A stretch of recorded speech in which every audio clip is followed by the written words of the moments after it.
Okay, students, today I wanted to show you how to do, how to find the covariance in Excel. I know we've been using Statcrunch for everything, but Statcrunch apparently does not calculate covariance, and it's really easy, and we have the tools at our hands actually to do this.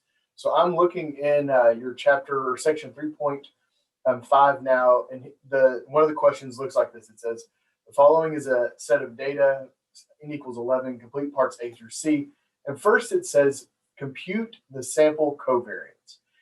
Statcrunch does not calculate this. You'd have to do it by hand if you were going to use a Statcrunch product that's in Pearson. So I'm going to just kind of quickly show you how to find Excel in the portal and go from there. So first off, I'm going to click the little button here, and I'm going to copy it to my clipboard. So I'm going to even just make sure to copy it twice. And then I'm going to go into the portal, into the the ASU Mountain Home portal, and find my Office 365 product. So let me show you that.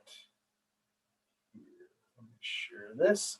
And notice I'm in my portal right now. So when you go to your portal, you log in, you'll have this Office 365 feature, okay? And when you click on that, it's just an online version of Excel. On the very left, click on the Excel icon, and we're going to do new blank work document, okay? And once we're in there, all I'm going to do is hit Control V to paste this in. I don't think, oh shoot, I did something wrong. Yeah, there's, okay, so there's my data. Control V, I put my data in from Statcrunch, and now it's very, very easy to find covariance in here. So you're going to hit equals, and what that does is it means that you're going to create a function in Excel. I'm going to start putting in covariance. And notice there's covariance P and covariance S. Now, one is population, one is sample. The question asks for the sample, so I'm going to click on the sample one.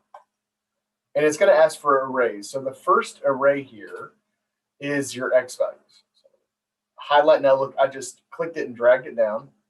And then I'm putting a comma in, and then it asks for array 2. So I'm going to do the same thing. I just started at the top, held the left clicker down, and dragged it all the way down. Close the parentheses, and then I'm just going to hit enter. Boom. 114.87. What did it say? 3 decimals. Excellent. Okay. Oh wait. I didn't show you my other screen. Hold on. Let me bring my other screen into this.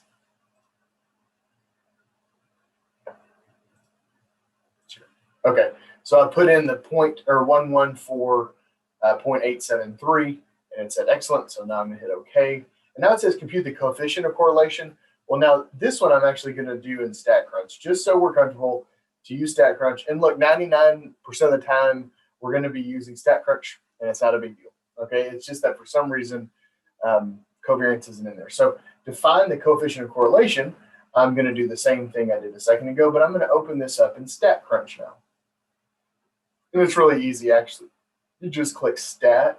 Now for coefficient of correlation, it's talking about the correlation between two things, which is regression, okay? So you're going to go to regression, and it's simple linear regression. And look, it asks for the X variable. Well, our X variable is labeled X, which is nice, and the Y variable is labeled Y. You don't have to worry about clicking on anything here. We don't need any of this. We'll talk about it later on in the semester, okay? So I just want you to hit compute. And notice it gives us, excuse me, it gives us R. Our correlation is 1 here, okay? That's all we need from all of this. We'll talk more about this stuff later on in chapter like 13. But for now, we just need to pull the R, the correlation coefficient. Usually it's not 1. Usually it's a decimal or negative, but it's just 1 for us. So we're going to hit X. Come out of this. I'm going to put in 1, and I'm done. Fantastic. And then it goes on. So I just wanted to show you guys that. If you have any questions, please feel free to email me.